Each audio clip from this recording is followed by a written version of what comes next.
नाशिकच्या पंचवटीत jogging track असलेल्या Shrikrishna garden समोर साकारलाय 7 मजली देवीदास हाईट प्रकल्प। मग येताय ना आजच आपला फ्लॅट बुक करायला देवीदास हाईट्स मध्ये। आमचा मोबाईल क्रमांक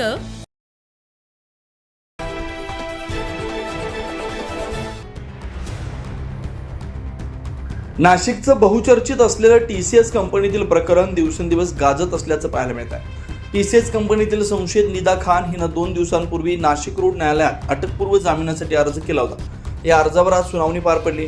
सुनावणी दरम्यान निदा खानचे वकील राहुल कासलीवाल यांनी मुख्य फिर्यादी आणि निदा खान यांच्यामध्ये मैत्री होती, ती सध्या प्रेग्नंट आहे, मेडिकल रिपोर्ट प्रेग्नन्सी आला असून निदा खान ही फरार आहे असं नाही, फरार हा शब्द वापरणं योग्य नाही, अटक झाली नाही असं म्हणता येईल असं देखील यावेळी त्यांनी सांगितलं। तो मी सुरुवातीपासूनच सांगतोय का ती प्रेग्नंट आहे, प्रेग्नन्सीचा एक ग्राउंड मी घेतलंच आहे, त्या व्यतिरिक्त इतर ग्राउंडही असतात तेही मांडलेले आहेत। आता माननीय न्यायालय काय निर्णय देईल त्याच्यावर आपण विचार करूया।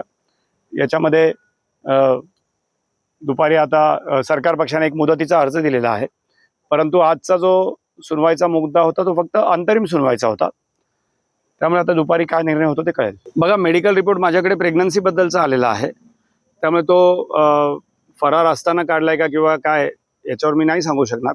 मी पुन्हा एकदा सांगेल की तिला फरार म्हणणं योग्य होणार नाही। फरार हा शब्द कायद्याने वेगळा आहे, त्याला कायद्याची एक प्रोसेस असतो एखाद्याला फरार घोषित करण्याची, तसं काहीच झालेलं नाही। तिला अटक झाली नाही असं म्हणू शकतो आपण। तसंच या प्रकरणाला धार्मिक रंग देऊ नका अशी माझी विनंती आहे असं देखील यावेळी त्यांनी सांगितलं। त्यामुळे आता या प्रकरणात पुढे काय सिद्ध होणार आहे बघणं महत्त्वाचं असणार आहे। 9 न्यूज महाराष्ट्र ब्युरो, नाशिक।